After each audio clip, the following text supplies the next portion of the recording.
అనగనగా ఒక ఊరిలో రామయ్య అనే వ్యక్తి కట్టెలను నరికి వాటిని పట్టణంలో అమ్ముకొని డబ్బును సంపాదిస్తూ తన కుటుంబాన్ని పోషిస్తూ ఉండేవాడు. అతడు ఎంతో కష్టపడి పనిచేస్తూ తన కుటుంబాన్ని పోషించేవాడు.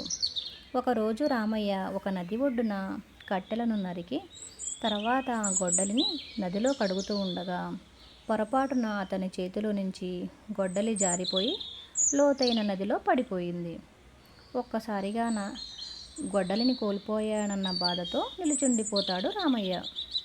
రామయ్య బాధతో నదిని చూస్తూ కన్నీళ్లు కారుస్తుండగా ఒక్కసారిగా నదిలో నుండి ఒక ప్రకాశవంతమైన వెలుగు కనపడింది.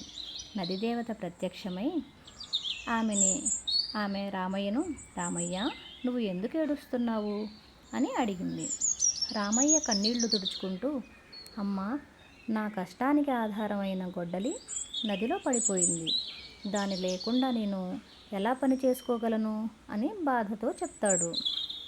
దేవత చిరునవ్వుతో తన చేతిలో ఒక వెండి గొడ్డలిని చూపించి, రామయ్య, ఇది నీ గొడ్డలేనా అని ప్రశ్నించింది.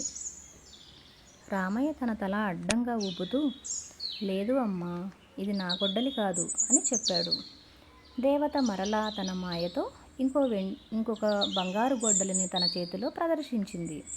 అప్పుడు ఇది నీదేనా అని అడిగింది.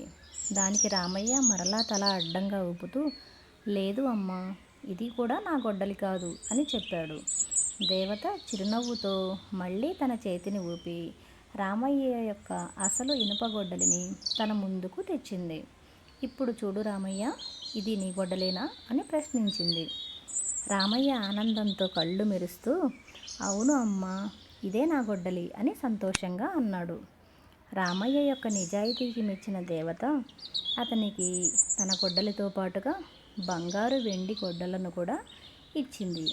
నీ నిజాయితీకి ఇదే నీకు ఇవ్వగలిగిన ఉత్తమ బహుమతి అని ఆమె ప్రేమతో చెప్పింది.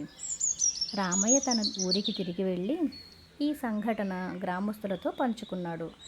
అతని నిజాయితీ అతని అనూహ్యమైన బహుమతి తెచ్చిపెట్టింది. అప్పటి నుండి ఊరిలో ప్రతి ఒక్కరూ కూడా నిజాయితీని పాటించాల్సిన అవసరాన్ని గ్రహించారు. నిజాయితీ ఎప్పుడూ శ్రేయస్కరమే. ఈ విధంగా నిజాయితీ ఎప్పుడూ కూడా మంచి ఫలితాలని ఇస్తుంది.